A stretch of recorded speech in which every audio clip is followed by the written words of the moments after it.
Good evening and welcome to Mental Health Mondays with the Atlanta Suburban Alumni Chapter of Delta Sigma Theta Sorority Incorporated. I am Sabrina Clark, the chair of our Physical and Mental Health Committee.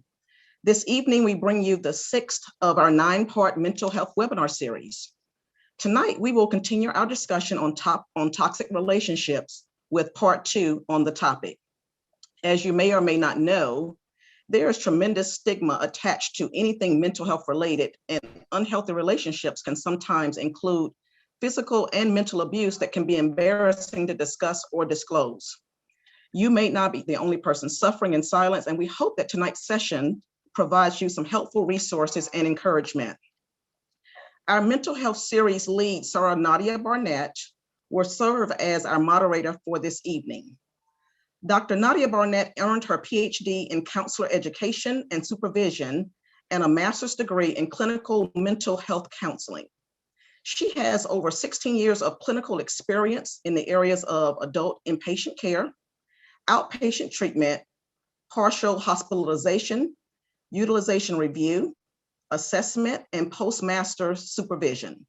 Currently, she is a full-time professor at Mercer University in the Department of Human Services and Psychology, and has taught in higher education for the past 15 years, educating both undergraduate and graduate students. We are very excited to have you here with us this evening, and I will now turn it over to Nadia. Nadia, you have the floor. Thank you for that lovely introduction, Sabrina Clark. I appreciate that. I'm going to jump right in and introduce our first presenter, Dr. Alana. She is a board-certified trauma psychiatrist, educator, and empathy expert with a mission to educate every person on how to break the cycle of psychological trauma. She founded the Dr. Alana Trauma Recovery Institute, which is a nonprofit organization dedicated to eradicating psychological trauma worldwide by providing affordable public education and professional training in empathy skills practice, which is a transformative method of understanding the power of one's biological and psychological self, a skills over pills approach that combines education with mindful actions that resonate with any audience, regardless of age, profession, education, or circumstance. Her message of healing is designed to empower people to move from simply surviving in the face of trauma to thriving in your best self. Now, I will introduce our next presenter so that we can make a smooth transition. We have with us Mr. Mack. He is a licensed mental health counselor, the owner and operator of his practice, Therapy is for Everyone, where he specializes in individual counseling, marriage, family, and couples counseling. His caseload tends to be 70% couples, 30% individuals and families, and a majority are Black men and women. He obtained his undergraduate degree in Bachelor's of Science in Psychology from Queens College and a Master's of Mental Health Counseling from Long Island University. Furthermore, Mr. Mack obtained 3 certifications from the Gottman Institute and 1 certification from the Emotionally Focused Therapy Model. He has a therapeutic philosophy that is focused on a holistic approach, utilizing various techniques and tailoring therapy to each individual's needs. I want to welcome both of you with us, and we are going to jump right in and start with Dr. Alana. Thank you so much for having me. And I just want to take a moment to shout out my sorors. I'm Gamma Alpha Follow 1. Xavier University of Louisiana. So happy to be here speaking and giving some tidbits about toxic relationships and what we can do about it. So again, I'm Dr. Alana, trauma psychiatrist. I come to you from a position of being retired from clinical practice. Praise the Lord. Amen. Hallelujah. I do not see patients anymore because what I found that it was more effective to do is to teach people how to have the skills to be able to understand their body and regulate their emotions so that they can know how to address any sort of trauma that you come into in your life. So I want you to know that even though we only have about 15 minutes to present to you, so it's going to go fairly quickly, but I do dive into all of this deeper in my online academy, which I will tell you more about towards the end. So next slide. All right. So the first thing that we need to think about when it comes to psychological trauma and being in toxic relationships is that toxic relationships, most people think of it as intimate partner relationships, but really toxic relationships can be any sort of relationship that is an ongoing entity in your life. So this can be in your workplace. You have a relationship with your boss and with your colleagues, or even with employees or people who are under you in the hierarchy.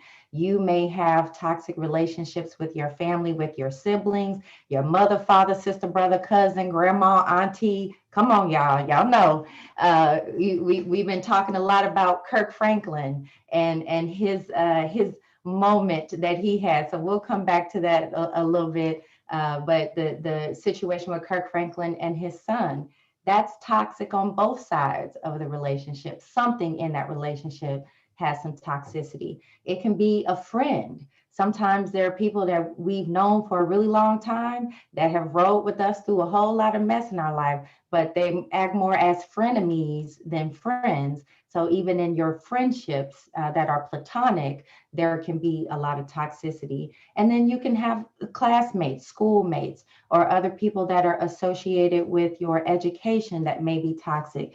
And it could even be strangers. Social media provides a major platform that can create toxic relationships with other people. So I want to open up the umbrella of what toxicity and toxic relationships actually means.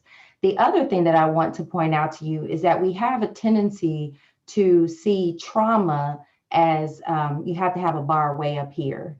And even when I first started my training and when I went through medical school and residency, even as I was practicing medicine at the VA, taking care of veterans for 10 years, it took me probably halfway through that to realize that we have been taught to set this artificial bar, that you had to be deployed in the military or injured in war or physically attacked in order for something to be traumatic. But first of all, you can't harm the body without harming the mind. So let's also recognize that physical traumas come with psychological trauma, but also remember that words are traumatic. Someone violating your body in a sexual way or making you feel uncomfortable or crossing the line of your boundaries, that is also toxicity. It can be financial abuse can also be happening. So I look at psychological trauma as something that everyone experiences at some point in time or another. It's not just here and there. There's many things in our life. And so my definition of trauma is anything that is internally experienced so negatively that it changes the way you think about yourself, other people, and the world. And a common example that I give people is relationship. If you ever got cheated on in a relationship, right? That may not hit the DSM-5. The DSM is the psychiatry Bible. You know, that's what we base our diagnoses on. But that's not in there. But it certainly can affect the way you think about yourself and the other person, maybe the way you think about other men and women and how they operate. It may cause you to have difficulty forming new relationships, be avoidant of new relationships, and have difficulty with trusting in the next relationship and making assumptions about things. So again, all of those things fall under psychological trauma, and trauma is pervasive. Coronavirus pandemic, that's traumatic. Being a Black person in America, add a woman on top of that. There's so many things that lead to psychological trauma, but we really are focusing today on toxic relationships. So let me give you an acronym for how you can think of toxic affecting your mind. Next slide, please. So I use the acronym TOXIC to help remind myself and help teach other people to recognize when they are experiencing the outcomes of toxic thinking, which is directly associated with your brain. And I'll go deeper into that in the next slides. So the T is terrorizing, right? If you are in a circumstance where you are experiencing fear and psychological trauma, it also will have that effect in your own mind of how you think, even when you're not actively in that relationship or actively with that person. Oppressive. Do you feel like the person shoulds you a lot? Do you feel like you do a lot of shoulding of other people? Because remember, we're looking at this from both sides. You may be the person bringing the toxicity, or someone else may be introducing that toxicity to you. The X is extreme. Are you or the other person using inflamed words like you always do this or you never do that? Those extremes of thinking have direct impact on our bodies, our brains, and the way that we respond to things. The I, intense. This, when you have you can feel sometimes the intensity of emotions shifting and changing in your body is like hitting the gas pedal. So that whatever the interaction that's going on is causing the intensity revving up in your body. And then C, are you struggling with rapid, difficult to process thoughts? Do you have a lot of repetitive thoughts going around in your mind?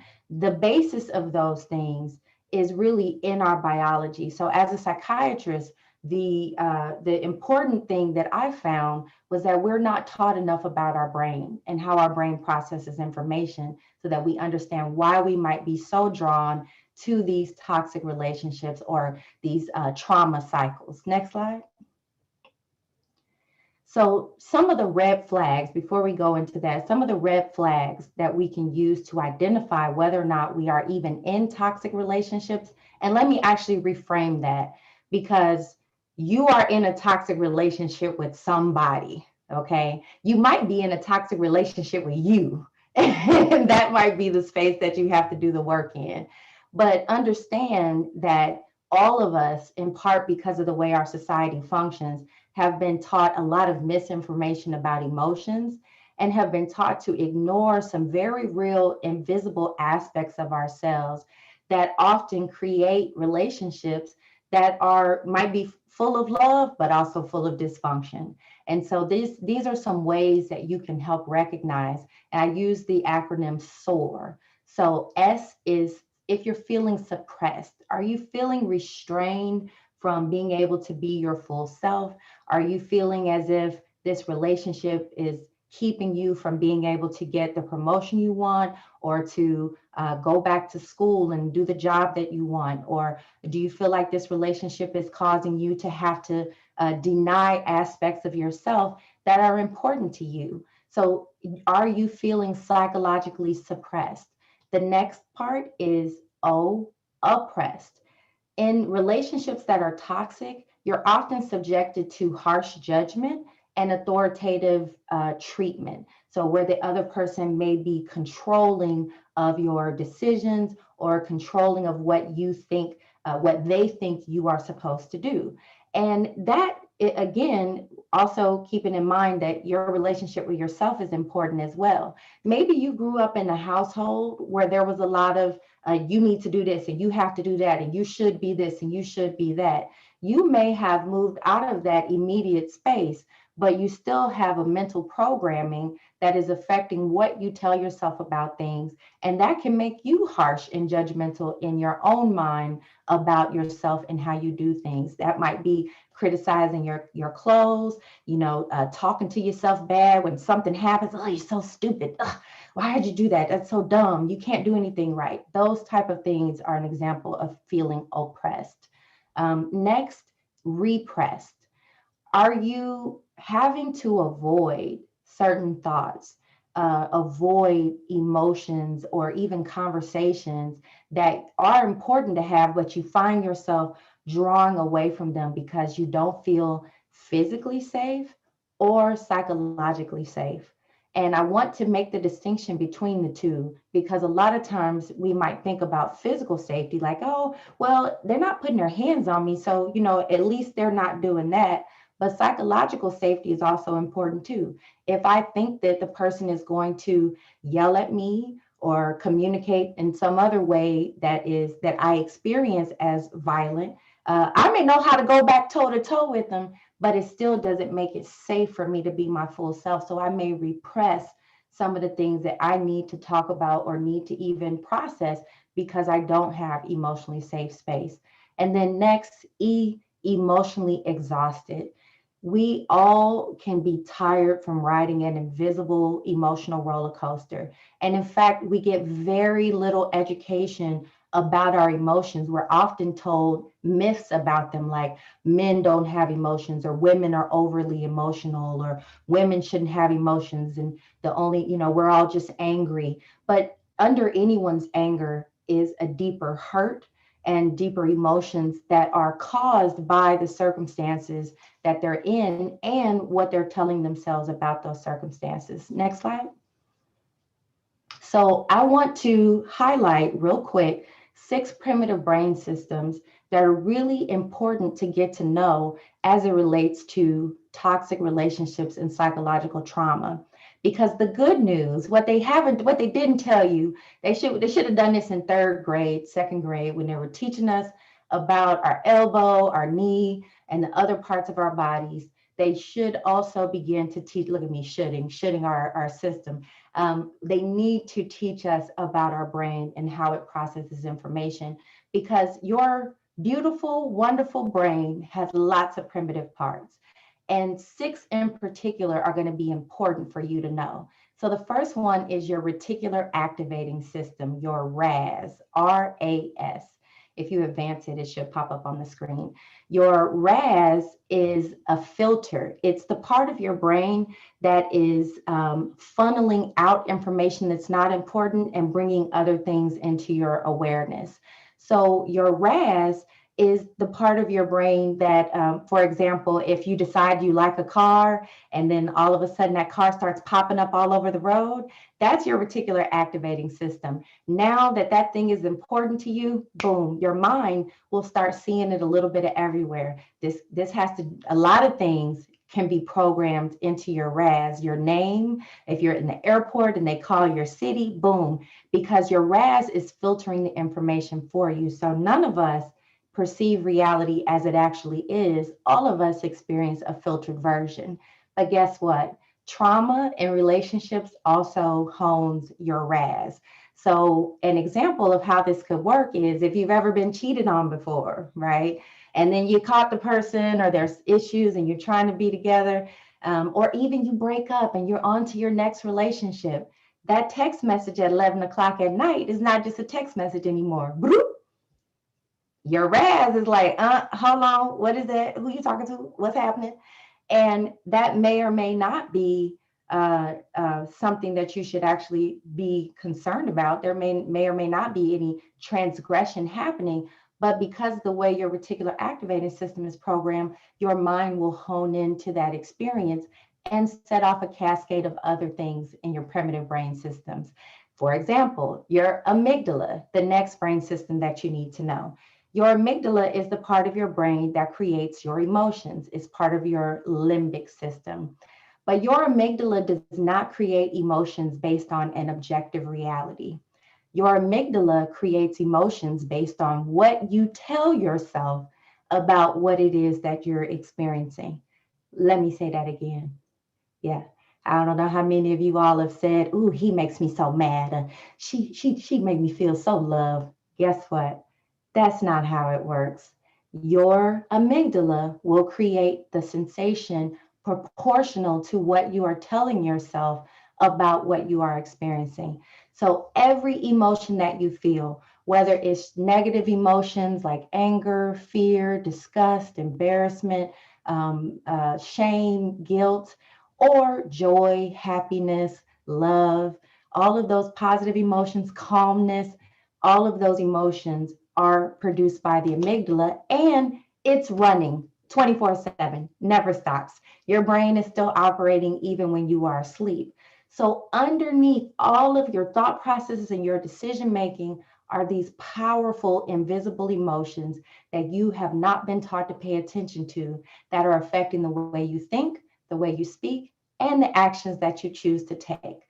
The next brain system that gets triggered in toxic relationships is the somatosensory cortex, the SSC. The somatosensory cortex is the part of your brain that registers pain. So it does not distinguish between physical and psychological pain. So if I'm standing on a hot coal and my foot's going to send a signal to my brain, to my somatosensory cortex, like, it's hot, move, dummy. So you don't create more pain. Well, we have been raised in a society that teaches us to ignore that psychological that we feel and cause inside of each other simply with words, simply with behaviors and expressions, simply with the way that we interact with each other.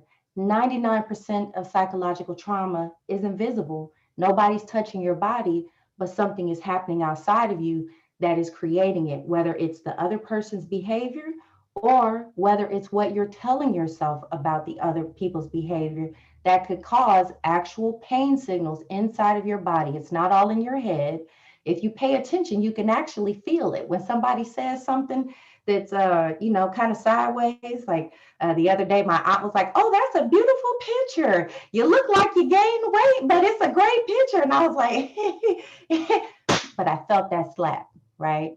I've been around them long enough to be able to set up those psychological boundaries, but still your somatosensory cortex is talking to you, but we've learned to ignore it. We're often desensitized to it because of the environments that we come up in that have so much toxicity in them.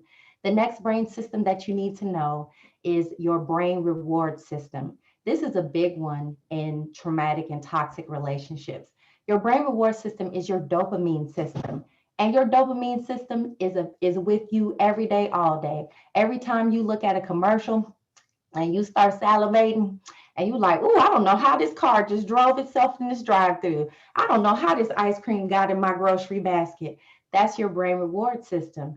Dopamine is, we're addicted to so many things other than what we're taught. Dopamine comes out with alcohol, tobacco, marijuana, pills, but it also comes out with your significant other, even with your kids, with your job, with money, with sex, with orgasms.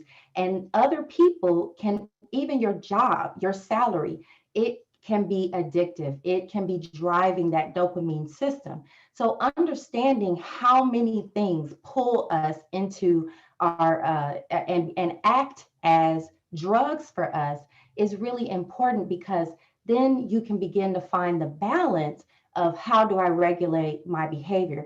If I'm in withdrawal from this relationship, it's going to have me coming back, even though I need to stay away from it. But that dopamine, the burst of even with the good and the bad, can keep you coming back to spaces that you need to really let go of. The next brain system that you need to know about is your mirror neurons. Your mirror neurons are all over your brain, but the important thing that they do is they soak up information from the environment and they help you learn. They start even when we're children, helping us learn words and phrases and what do I look at this thing and what label and word do I put on it?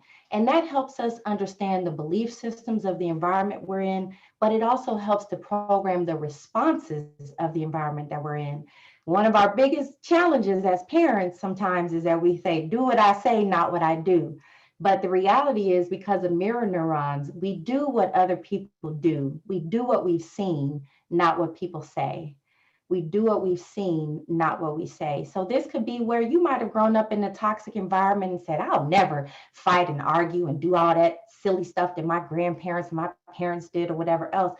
But in the heat of the moment, under your stress, where your reticular activating system has honed in on something, or your somatosensory cortex is getting slapped, your mirror neurons will kick in to behaviors and actions and even words that you may not want to do, but that are coming out anyway and helping to continue that toxicity of that relationship.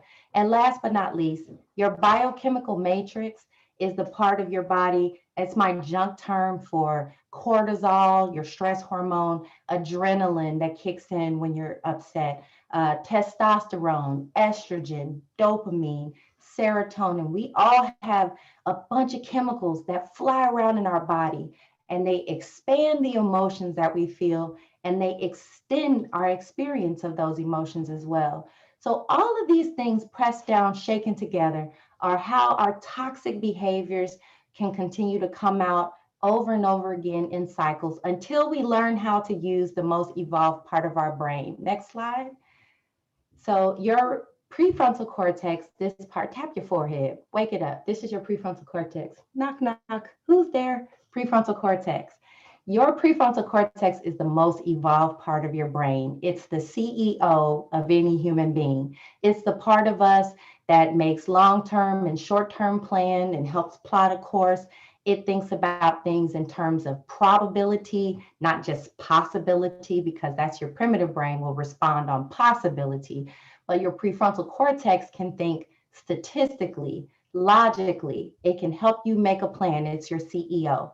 The bad news is that they've done multiple studies that have shown that no matter what the education level, no matter what the profession, even doctors, lawyers, psychiatrists, educators, teachers, principals, across the board, police officers, people of all races, ethnicities, humans are only using 10 to 15% of the capacity for their prefrontal cortex. Let me pause on that. I need to pause on that because that's scary. Okay. And you can look at our world and look at your news and look at what's going on today, and you'll understand what I'm saying. Your primitive brain is loud and your prefrontal cortex is quiet. Your primitive brain is default. Your prefrontal cortex doesn't kick in unless you have a skill set to help calm the animal part because we're all animal, human, and spirit. Anatomically, that's what we are. And so when those parts of your brain are dominating the way you think and feel and react, like Kirk's amygdala, it came out the other day. We all heard it, okay? Kirk, when he came back, he's like, ooh, my prefrontal cortex now can say, hey, I probably didn't need to launch into my kid like that. I'm a work in progress. But again, when we are in these toxic relationships, it often pulls out some of our most difficult stuff. So next slide, please. The key with toxic relationships and where we need to go, how do we get out? Like, Doc, okay, you said all of this, but like, what do I do about that? Can you put that on mute, please? We have to pop the fear bubble. The fear of, how do I leave? How do I get out of this? How do I change this work relationship? How do I change this relationship with my father? How do I change this relationship with my mother or my spouse? How do I change this relationship? Or even if I can't fix this relationship, what do I need to do to be able to make myself healthy in the face of dysfunction? So we have to pop that fear bubble that tells us that nothing can change, that we're not deserving of anything better, or that we just have to keep doing it like this, because fear is false evidence appearing real. Next slide. So what do we do to save ourselves? And I'm just going to run through each of these real quick. But we have to actually make sure, number one, that we're safe. You can go put all of them up there. Physical safety is number one. You cannot do couples therapy with somebody who's beating your butt. That's like, it's not healthy. The things that you talk about it's going to be unsafe if you try to address things in a situation where you all have not agreed to keep your hands to yourself. So the first thing really is going to be, if you cannot establish a situation where either you keep your hands off of that other person or they keep their hands off of you, you cannot make that a healthy relationship. However, if you can establish physical safety, there are other mechanisms that you can do, which going to therapy. We're going to hear from an amazing couples counselor that's going to talk to you guys next. You need to research the legalities in your state and in your local area, as well as I put the number for the domestic violence hotline, as well as the website that you can look to, and just work to find other people who have been in that same space with you, who can give you advice or who can hear you out when you just need a moment. And then, of course, educate yourself about psychological trauma, educate yourself about domestic violence, educate yourself about any of these things. That there's so much material and information out there so that you can start to learn that you too can heal yourself. You do not have to have a healthy environment. You do not have to have apologies from the other people in order for you to actually begin to heal. Next slide. So be done with trauma thinking. And I'm sure that some of the questions that I'll answer later on will help to address this. But your mind, when you've been in a toxic relationship, is going to be honed into the hurt, the pain, the offense, and the disappointment, because your biology naturally is going to help your mind see those things to try to get ahead of it and keep yourself from experiencing those traumas. You can advance it.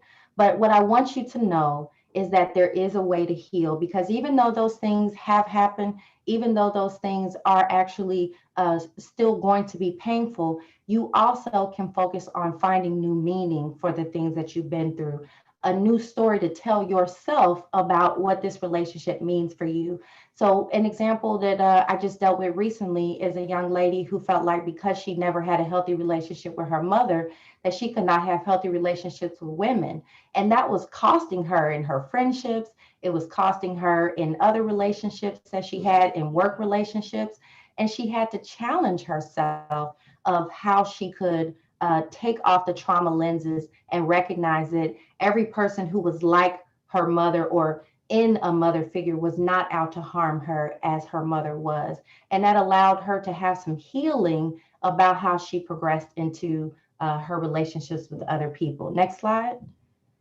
So again, I'm giving you the short and quick version of it. I'd love to get your feedback on how this information moved you. But more importantly, you can join me on March 27th from 10:30 to noon. I'm doing a session called Woman Heal Thyself, where I go deeper into empathy skills practice for trauma healing for women, how sisters can support each other and help each other and have the skill set to not only validate each other's pain, but to help ourselves move through these experiences in a healthier way. So I'm going to sign off. I think that's the last slide for my slide deck. But to learn more about me or to sign up, the only way that I am working with people is through the Dr. Lana Trauma Recovery Institute. It's an education-based program, $33 a month, but you can sign up and you'll get access to my exclusive video content, is self-paced learning, and a once-a-month skill group to apply these skills to real life. So thank you so much for having me, and I'll answer some of these questions that I've gotten when we do the Q&A.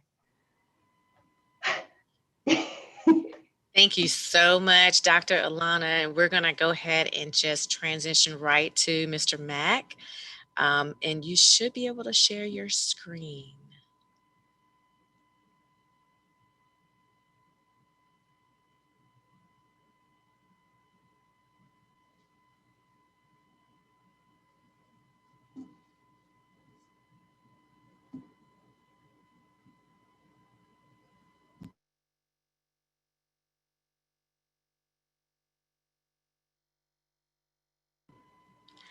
You are on mute. The world of virtual world, it comes with some knickknacks at times. So I will start again.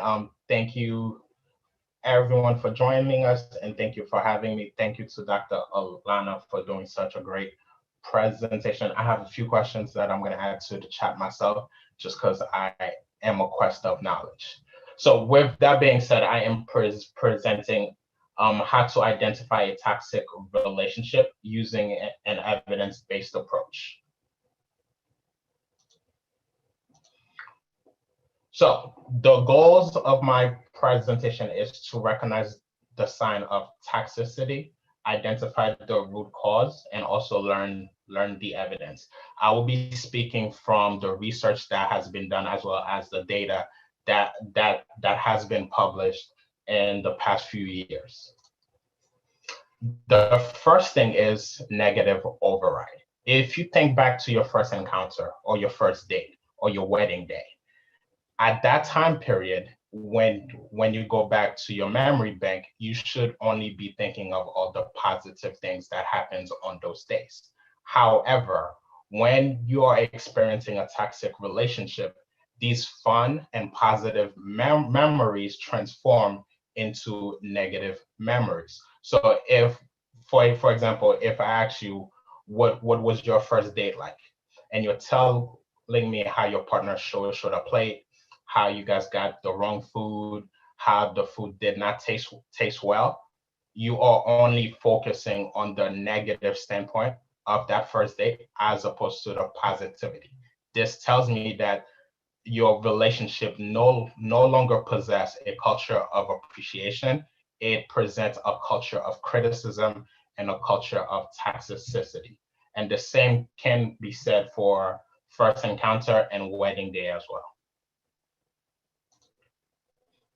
Harsh startup. The biggest myth in couples therapy is the idea that we need to listen to understand as opposed to listen to reply. And that is the biggest myth of all times. The truth is, it is the speaker's responsibility to speak in a manner that the listener can receive it, can comprehend it, and therefore engage in effective communication skills. There's a significant difference between talking and communicating. And knowing how to communicate speaks to the love that exists in the relationship.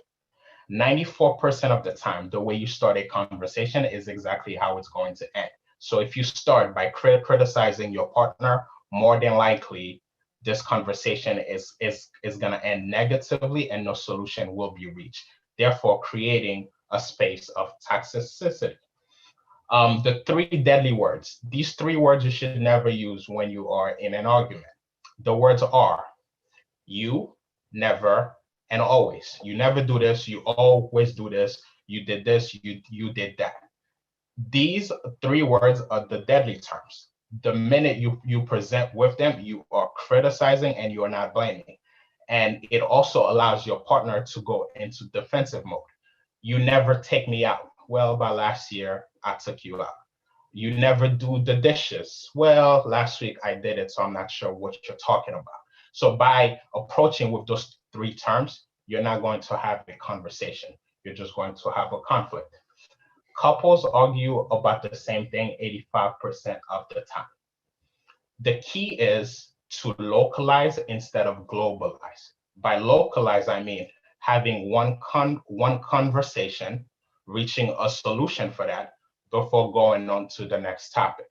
Too often, when I engage in couples therapy, a conflict will start and then we are entering with 20 different topics or 20 different subjects into one argument. We need to learn to solve one and then move on to the next. And also, one of the key is you only need to solve 31% of the differences in a relationship in order to have a healthy, long-lasting relationship. The remaining 69% is meant to be managed, not solved. So if you find yourself having the same conversation or the same fight over and over and over and over again, that should tell you this is a topic that we will never solve, but this is a topic that we can learn how to manage so we can reach a compromise that works for both parties. Stonewalling. Stonewalling is famous with males. It is when an argument is happening, there's a lot of criticism, there's a lot of toxicity, and then one person just shuts down. They turn into a wall. They are no longer engaging in conversation. They walk away or they give the silent treatment. So this behavior is usually attached to males. 70% of males will engage in stonewalling during a conflict. But that is because at that time period, their emotions and their emotions is flooded. They've been criticized for such an amount of time that they can no longer regulate what's going on in their body. At that time period, they enter fight or flight. So flight looks like stonewalling, where you're not engaging in the conversation, while fight can lead to acts of domestic violence. So we need to be very careful and start respecting when a stone wall happens. It means I'm being flooded right now. I'm being criticized too much. I can no longer process what's happening and I need a break. The cure to stonewalling is self-soothing. And that's usually when I encourage couples to take a 20-minute break. That's when you go to a different end of the house, engage in a self-care activity that has nothing to do with the topic of conversation. Once those 20 minutes have been done, you've managed to lower your heart rate, you've managed to calm yourself and soothe yourself, then you return to the conversation. Contempt. Contempt is the biggest predictor of a toxic relationship, also the biggest predictor of divorce. 94%. So when contempt is present, trained therapists can determine whether or not a couple will get divorced and exactly in what time frame with a 94% accuracy. Contempt requires a superiority complex. This is when we are speaking to our partner feeling like we are above them. It's when we are belittling, name calling, gaslighting. That's when we're cursing them out. We're making them feel this small. So contempt, again, is one of the biggest predictor of a toxic relationship and also the biggest predictor of divorce. The ratio of 5-to-1. If you want to build a culture of appreciation as opposed to a culture of toxicity, the key is a ratio of 5-to-1. That means that for every one negative thing that you say or do in the relationship, you have to counter that by doing or saying 5 positive things. So this has been found to be done by the master couples. And also when it comes to master couples, they tend to respond to each other's bit of connections 85% of the time, as opposed to those that are not a master couple. And one of the best way of doing that is meeting once a week and having a conversation asking, hey, how can I love you this week? And it's about labeling exactly what is it that your partner can do this upcoming week to make you feel loved, to make you feel heard, to make you feel desired, and make you feel understood. That's how we build a culture of appreciation. Men and their emotions. I know this is a major topic, especially on social media, in which men and emotions are always being discussed. Biologically speaking, men and women are different. Men are led by testosterone while women are led by estrogen. So due to the level of testosterone, most males are not aware of their emotions or not in touch with their emotions and therefore does not possess the language needed to express themselves. Psychologically speaking, the same thing happens as society has conditioned males to have a poker face and not become a target by revealing their emotions. Men are driven by this idea of survival of the fittest. And early on, us men, myself included, we learned that by sharing our emotions and appearing vulnerable leads to negative consequences, especially in high school.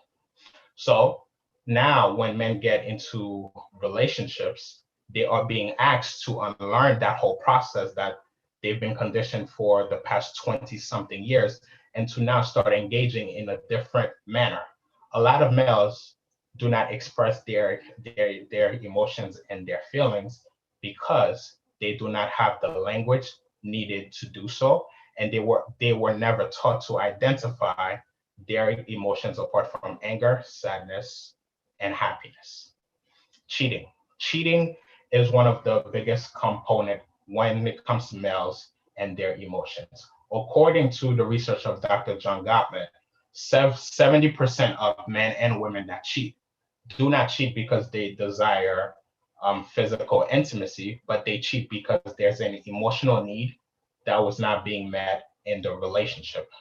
During my work as a couples therapist, when it comes to men, it's usually that they've attempted to communicate to their partner what was missing and what they were in need of, and their partner not knowing how to respond to that, or the man just using guy language that their partner could not understand. So therefore that need was not met, which led to these individuals looking outside of the relationship to have those emotional needs met.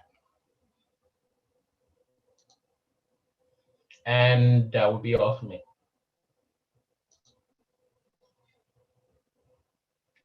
How do I start presenting?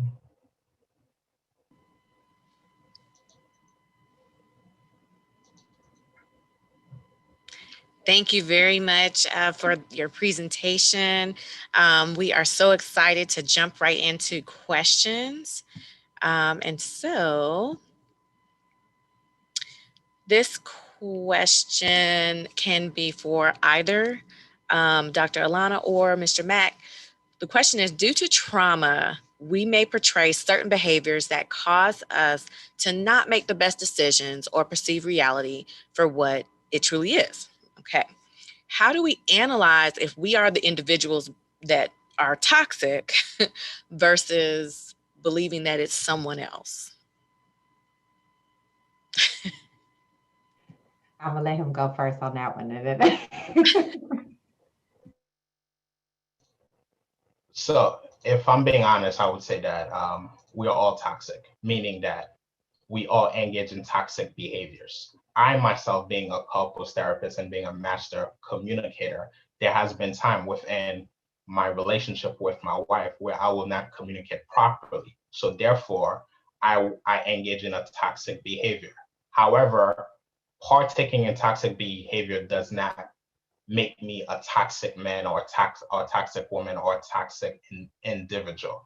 It's really difficult to address what changes need to happen when we allow the word toxic to become a label that we bestow upon the relationship. So if a couple's come to me and say, hey, my relationship is toxic, how can I fix it?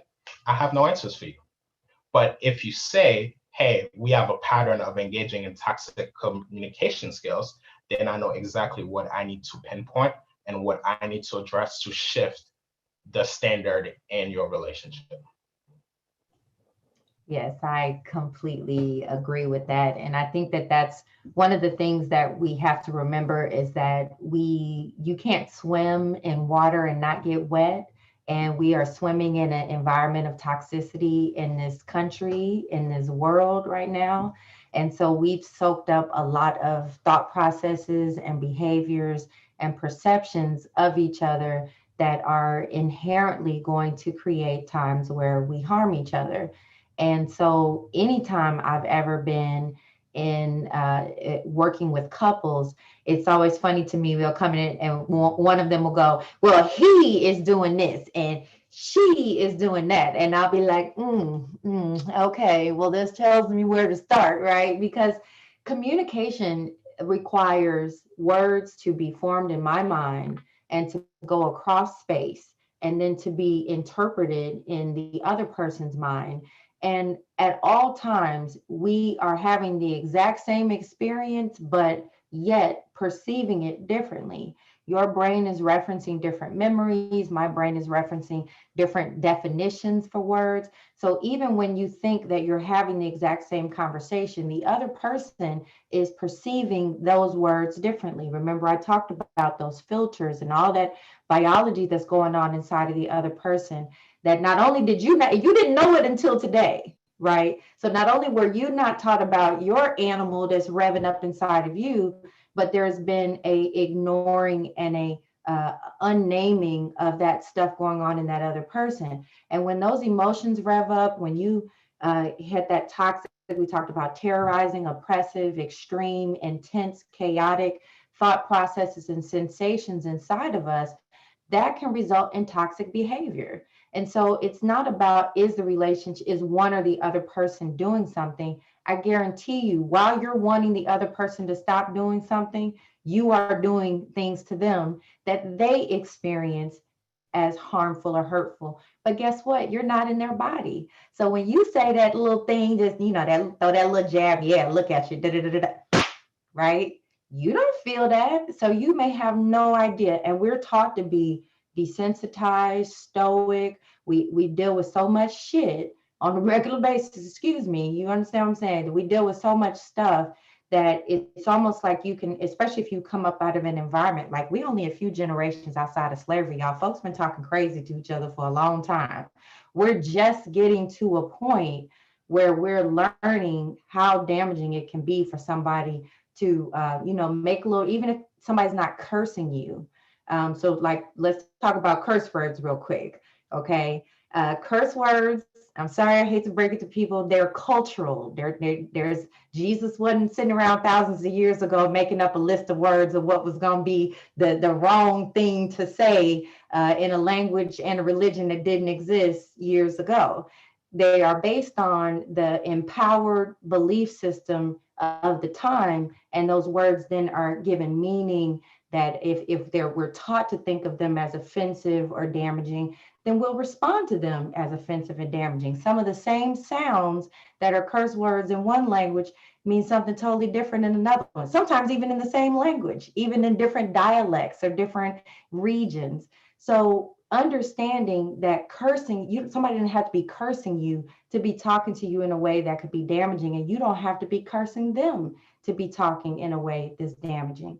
So toxicity, and it is, again, it's a symptom, but it doesn't have to be a label. And I'll stop there for that one. So can I just add a few things real quick, just to follow up on what Dr. Alana has stated. So the key to resolving a conflict in a relationship is not to seek the validation of I'm right and you're wrong. The key is to seek understanding, because as Dr. Alana stated, we are viewing things from our own point of view, right? We all have our own perspective that is rooted in our biases. So therefore, during a conflict, I'm right and your partner is right as well. So if we start there, you say, I'm right, you're right. Now explain to me from your perspective what happened that led to your disposition so I can understand, in hopes that I can prevent it next time. And then we go to me and we do the same thing as well. Secondly, I would say that most men identify with their emotions and their emotions of their partners for 2.5 seconds before moving to problem solving.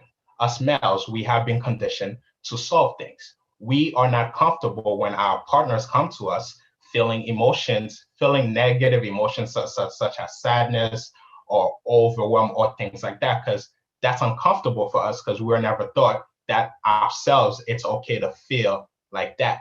So when that happens, we automatically try to solve. But the reality is our partner's asking, hey, I just need you to listen. I don't need you to solve. So the best way to go about that is when you're expressing your day or what's going on in your mind and how you're feeling, you have to prompt your partner, especially a male, and say, hey, right now, I just need you to listen. I don't need you to solve. This way, you stop my brain process that's automatic and make me a lot more present and be better suited to support you in that process. Thank you. Yes. Yes. And that answers a lot for me. I'm gonna move on to the next question. How do I approach a partner who engages in stonewalling for days or weeks at a time? Love that question.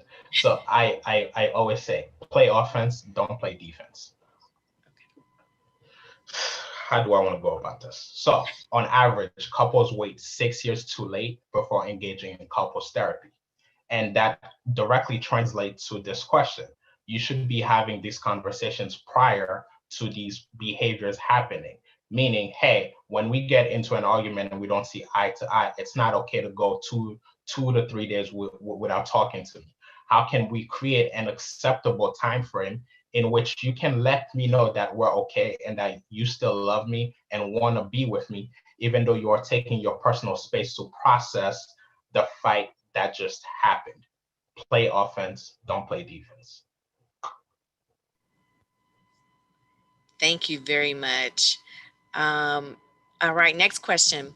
What are some ways we can train our minds to be stronger than our emotions? Let me Dr. take this one. Alana, yes. Okay, all right. So we have to learn to do some psychological push-ups. So in the same way that you do physical push-ups and they make your muscles build, your brain is not a muscle, but those nerve pathways can be strengthened through use.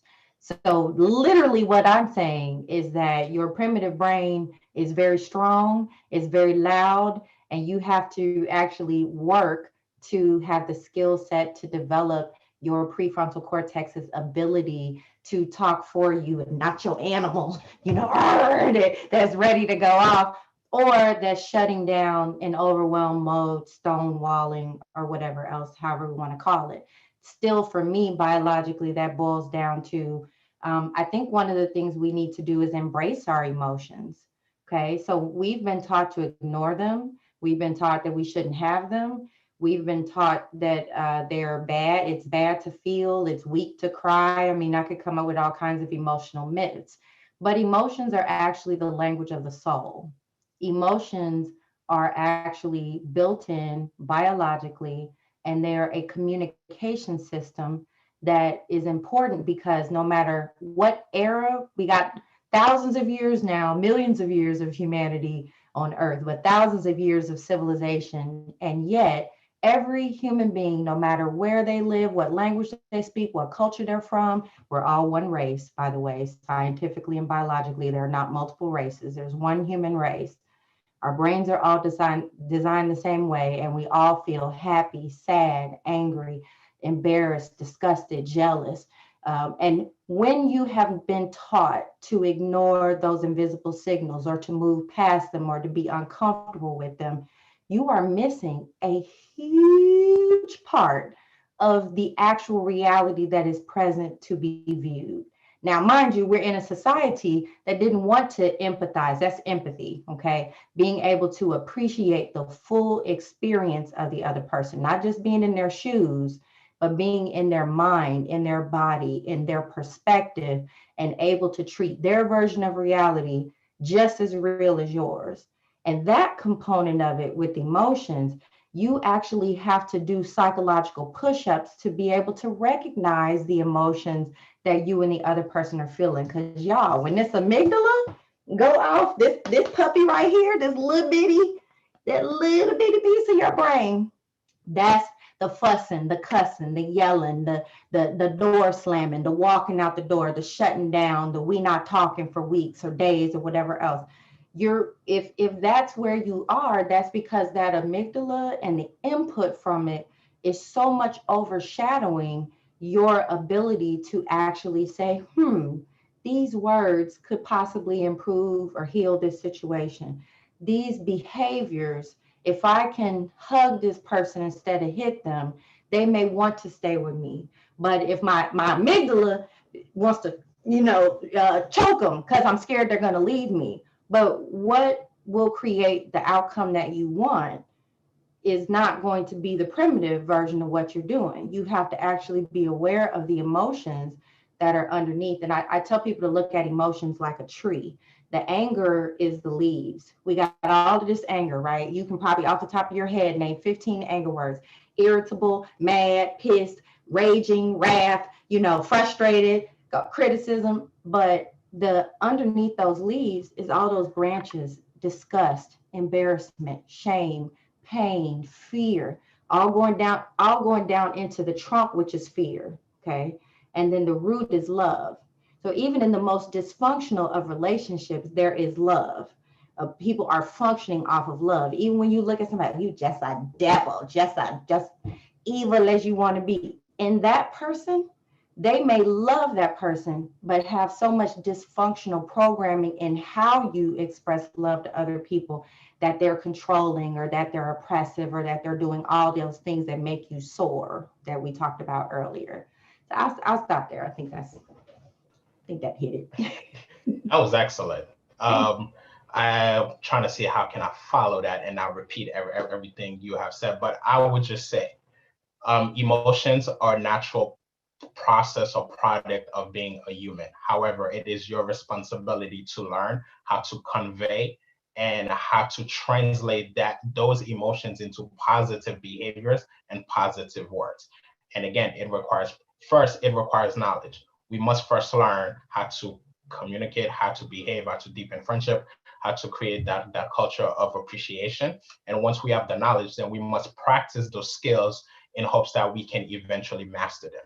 So personally for me, I could be livid, I could be upset, and I will still sit and express my thoughts and my feelings in a constructive manner in which my partner, hopefully, will never feel attacked, but will feel that I'm expressing myself and allowing her a chance to recognize it and respond to it in a manner that's conducive to the continuation and the progress of our relationship. Thank you very much for both of those responses. I'm going to move on to another question. Once a spouse enters the contempt phase, what actions can be taken, if any, to get the individual not to feel contempt for their spouse? Oh, that's tough. Because as I've said, contempt is the biggest predictor of divorce with a 94% accuracy. Once we start seeing it, couples tend to get divorced between 4 to 7 years, either on year 4 or on year 7, depending on religion, children, financial state, and etc. If that's currently what's happening in your relationship, the best thing I would say is go see a couples therapist ASAP. That is not something that can be changed in 1 to 3. That speaks to the toxicity that exists within the relationship. I'm sure that if something happens wrong and you want to talk to your partner, you're already in defensive mode because you feel like you're going to be attacked because contempt is present. Your partner has taken that superiority complex and is belittling you to a point where the best thing is going to be you walking away. And by seeking a therapist, please ensure that it's someone that specializes in couples therapy. I would personally recommend a Gottman-based therapist, as this is one of the core components of our therapeutic process, and we can actually treat that. So that would be my answer to you. Yes, and Dr. Gottman is amazing. The research is amazing. Read about get into all of it. The things that if you're struggling in a couple's relationship, his research is invaluable, and years and years and years of research. But this is what I would say to that. I think one of the toughest things about the way human beings are designed is that we're designed looking outward, and it's very easy to see the things that other people are doing. And it's very difficult to see what it is that we ourselves are doing as to be contributors to the circumstance. So if another person is in the space where they're belittling you, they're using words and names and name calling and criticism and being in that way, I think you can't change them or make them stop doing anything. You can invite them to couples therapy or what have you, but they may not go. But I tell anybody who's going to couples therapy, I hope that you can go to individual therapy too, because it's different to be working on things in couples therapy than individual therapy. You also have to start asking yourself, how did I get here? What decisions am I making where I'm allowing myself to stay in a space where I'm being belittled, where I'm being treated contemptuously, where I'm experiencing. It took me years of treating other people, and I had a moment a few years back where I was, like, okay, I'm hearing my patients with trauma, then I'm hearing my colleagues with all this trauma, and my friends and my family, and it seems like the whole world is, either I'm crazy or everybody's traumatized. And then I was like, me, how did the trauma expert not realize that the things that I've been through as a child, and the relationships with my parents being divorced and custody battles, or my relationship with my children and my friends and my family or my spouse at the time, and all those my job and all those other places where I wasn't recognizing like I was having trauma myself.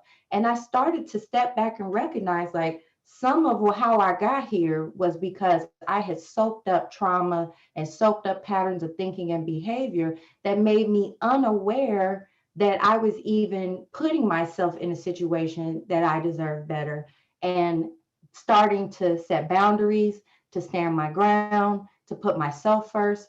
A lot of us have been taught that the proper thing to do is to put somebody else first, whether they say put God first.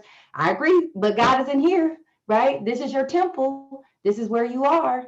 So if you are not taking care of yourself or allowing yourself to be damaged, then you are not putting that spirit first, which is you. And then you can love other people in a healthier way, which may mean loving them from a distance.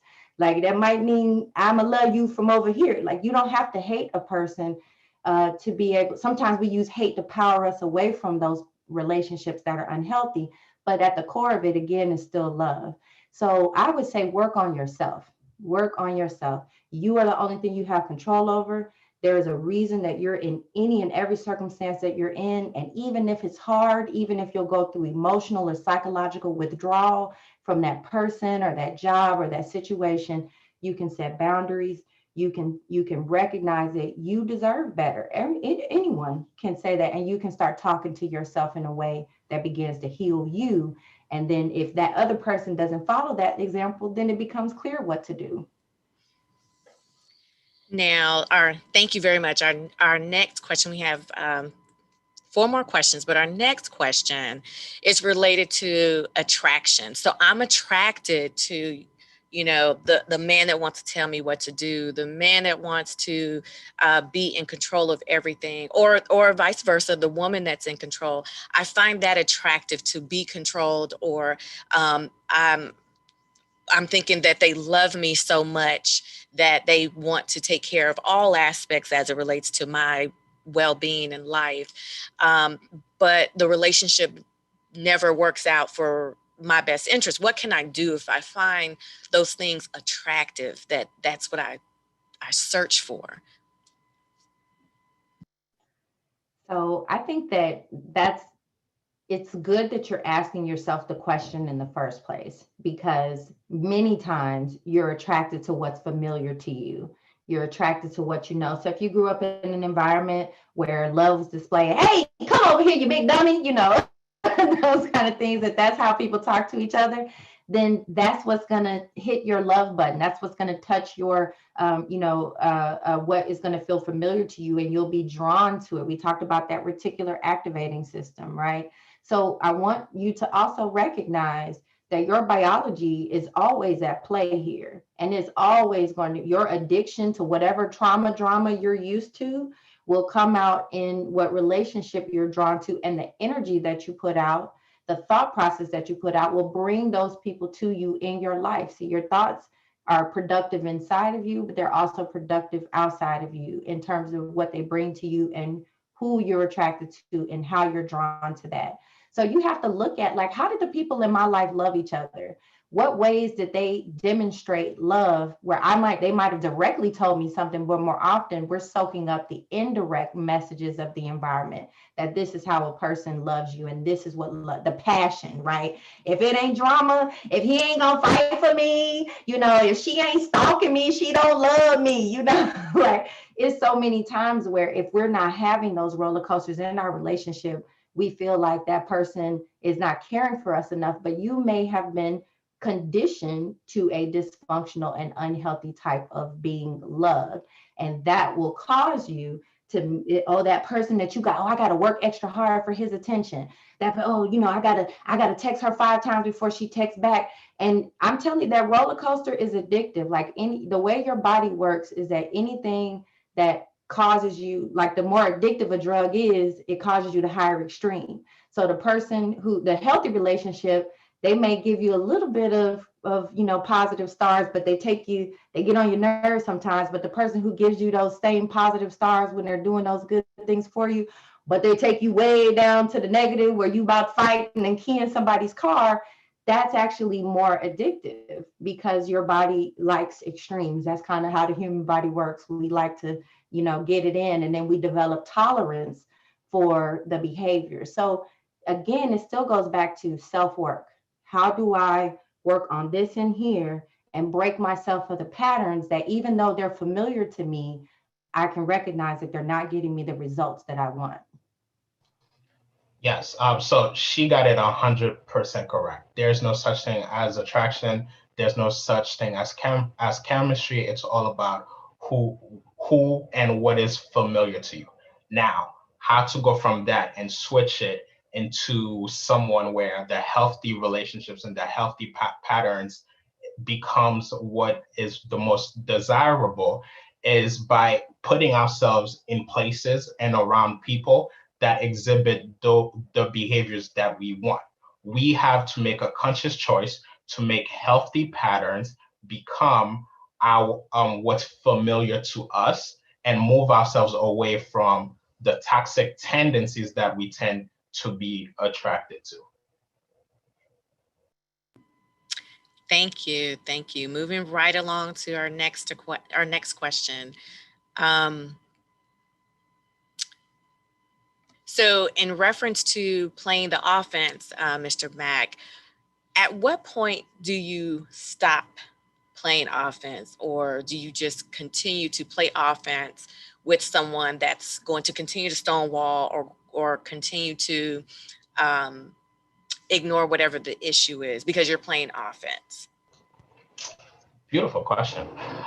So a relationship is a dyadic process. It's like a dance. It takes two people to engage in that dance. So if your partner is reactive in a non-healthy manner or in a toxic manner, then the way to change their reaction is by engaging them in a different way. So if your way of offense has led to them stonewalling, that should tell you that, hey, the way that I'm approaching this conversation is not the most effective or the most healthiest way.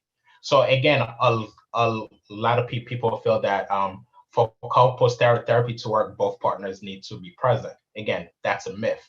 The truth is, one person can be present while we work on the aspects of the relationship. Now, if you're present and I'm teaching you exactly how to start a conversation, and you do it in a healthy manner, then your partner's response will be automatically healthy.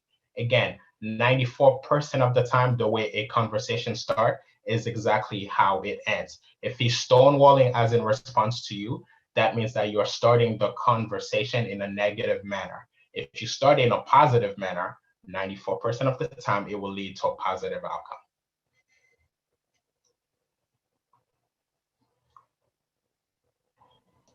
Thank you.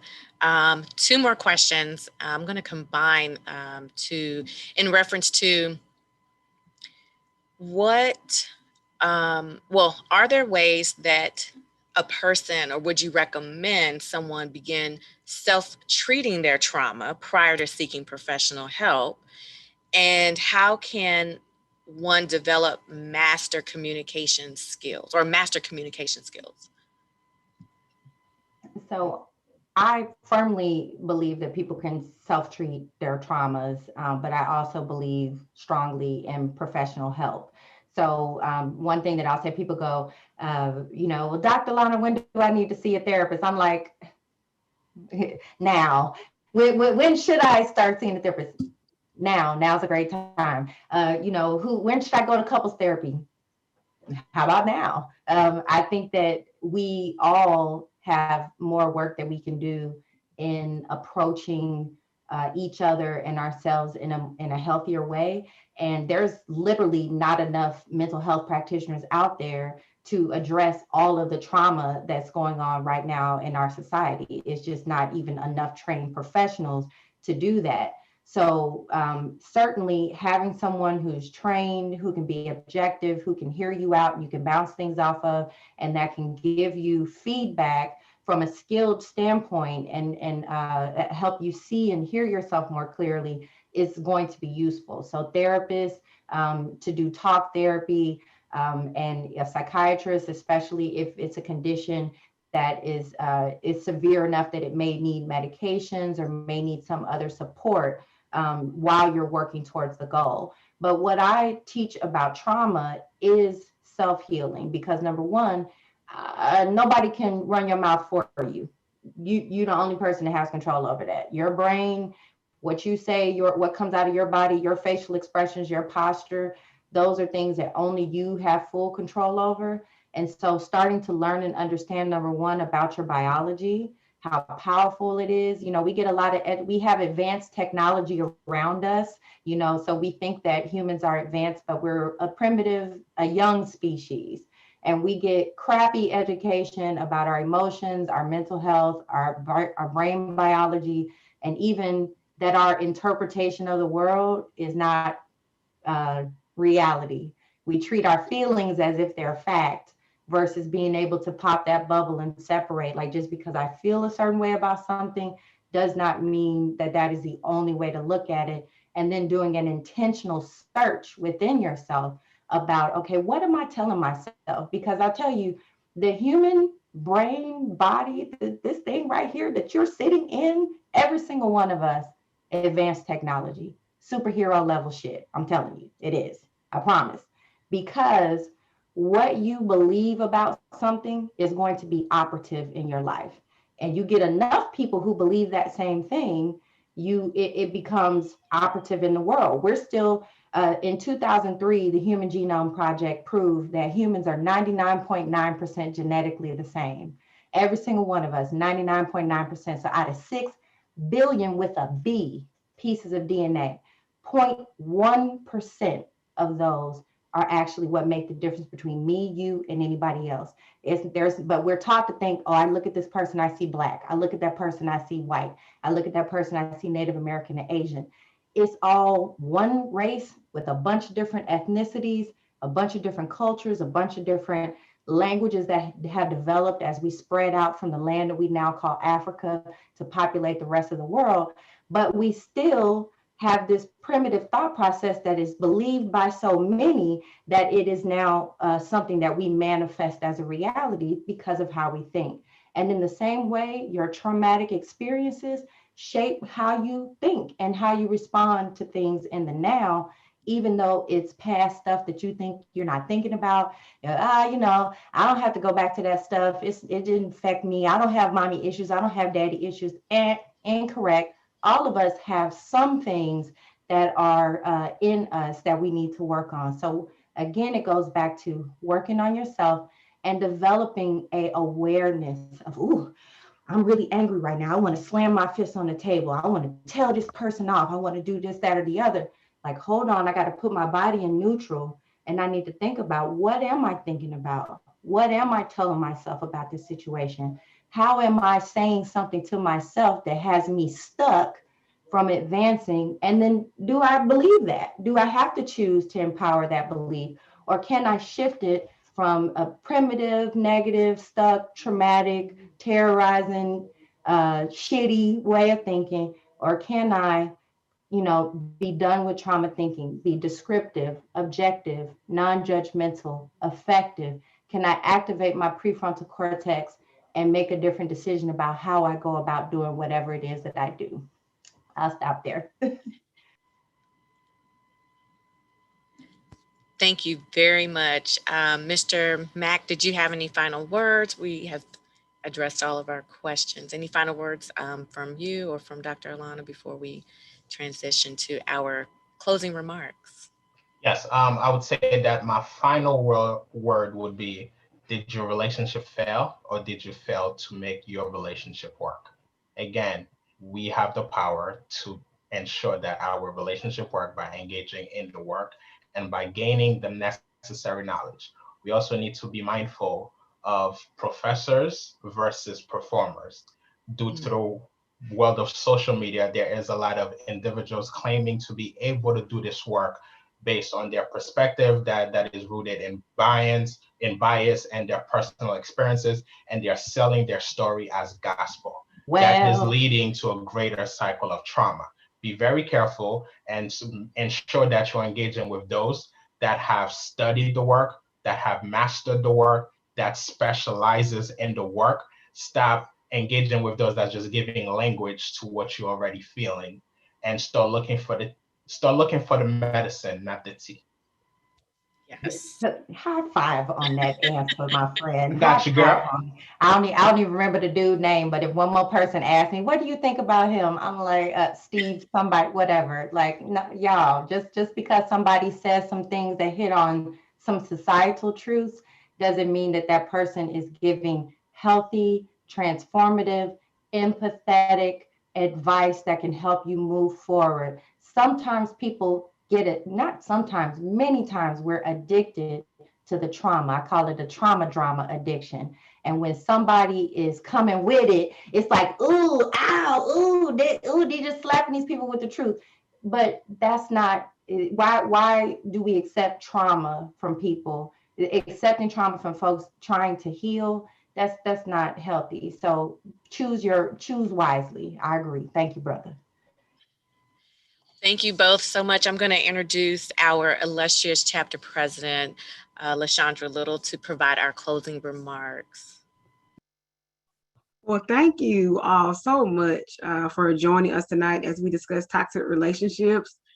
Kudos to PMH for even just thinking to put a couples therapist and a trauma therapist. Like that's amazing. Like that just to have those 2 point of views.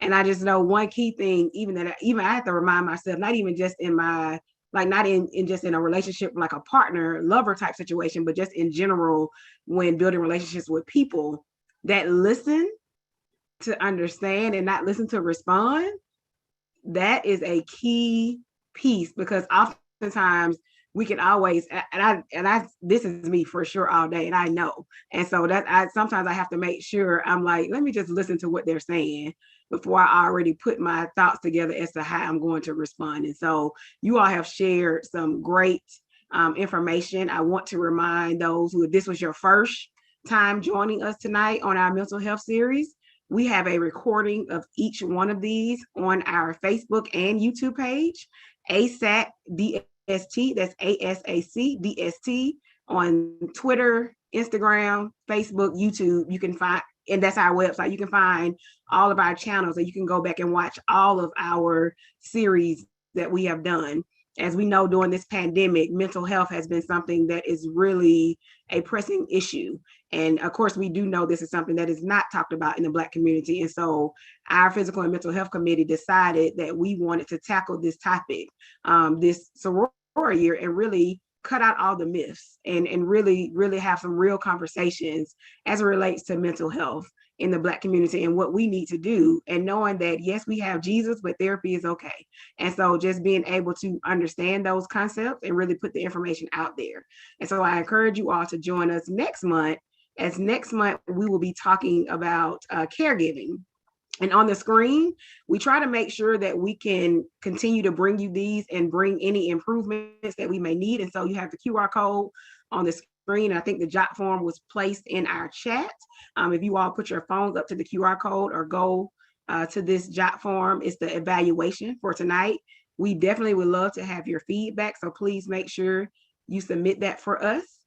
And again, next month, we'll be talking about caregiving, because April is, that's our topic for next month. And as we all know, especially those of us who are now at that age where we're the caregiver to our parents, whether they like it or not, how it really, talking about the differences as it relates to now being in a pandemic and really ensuring you're trying to care for yourself, your family, as well as those who gave you life. And so just remembering those things. So that's going to be a great topic as well. But I thank you all so much again for joining us tonight for toxic relationships, and share this. Yes, I'm sure you all probably enjoyed tonight. So just make sure, if you have a chance, to just share this on your own Facebook page. You can go to our chapters page and just share tonight's on your own Facebook page, or take our YouTube link and send it out to those others, anybody that you think will be able to enjoy what you all heard today and really learn and get some resources and some support for what they may be going through, because they potentially could be in a toxic relationship and we don't know it. And so thank you all again. And I hope to see everyone next month as we talk about caregiving.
Nadia, it's just us now.